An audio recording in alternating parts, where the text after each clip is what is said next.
সম্মানিত ভিউয়ার্স, আপনাদের সামনে নতুন আরেকটা ভিডিও নিয়ে হাজির হলাম। কিন্তু এই ভিডিওটাও একটা আনকমন ভিডিও।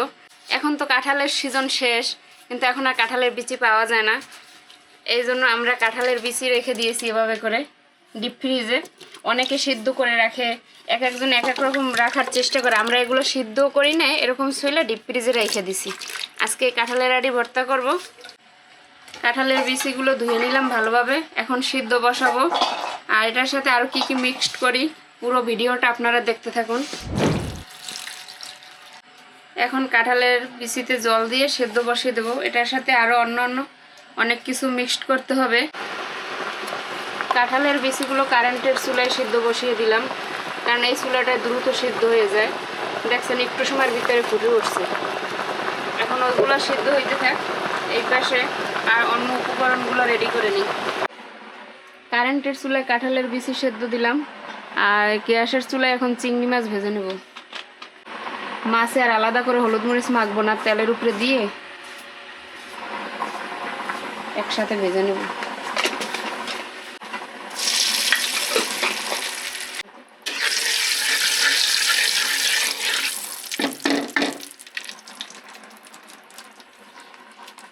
চিংড়ি মাছ আগে থেকে কাটা ছিল, এখন দিয়ে দেবো তেলে।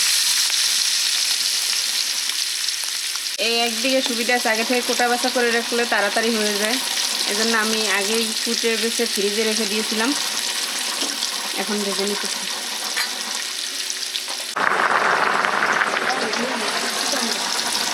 চিংড়ি মাছ ভাজা হয়ে গেল, এখন বাটিতে তুলে রাখবো। তারপরে এর সাথে শিলপাটায় বেটে নেব।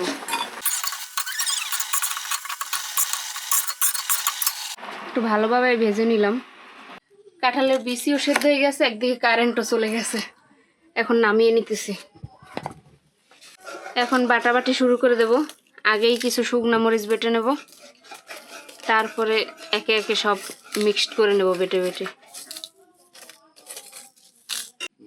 মরিচের পরিমাণ একটু বেশি দিতে হয়। এই ভর্তাটা যদি ঝাল ঝাল না হয় তাহলে খেতে ভালো লাগে না, তাই আমি মরিচের পরিমাণ একটু বেশি দিলাম। মরিচটা আগে বেটে নেই। এই ভর্তায় শুকনা মরিচ না দিলে ভালো লাগে না, কারণ কাঁচা মরিচ দিয়ে ভর্তার টেস্ট আসে না। এই জন্য আমি শুকনা মরিচ টেলে তারপরে বেটে নিলাম। এখন চিংড়ি মাছ বাটবো।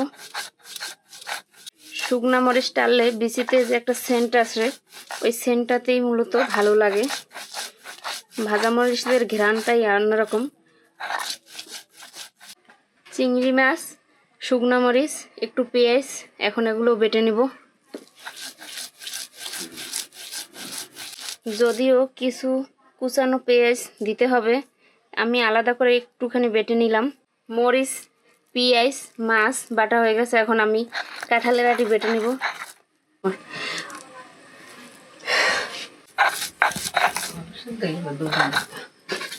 এই যে বাটা শেষ করলাম। এক বাটা ভালো সিদ্ধ হলে এক বাটা দিলেই মিহি হয়ে যায়, বেশি বাটা লাগে না। সব উঠিয়ে একসাথে বাটিতে রেখে দিলাম। এখন মাখবো। আগে একটু পেঁয়াজ বাটার সময় লবণ দিয়েছিলাম, সামান্য একটু। এখন পরিমাণ মতো লবণ দিয়ে দিলাম। পেঁয়াজ কুচি দিয়ে দেবো।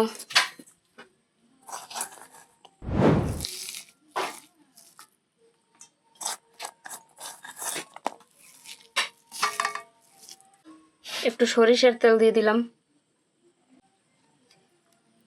এখন এটা ভালোভাবে মেখে নেবো আর দিয়ে।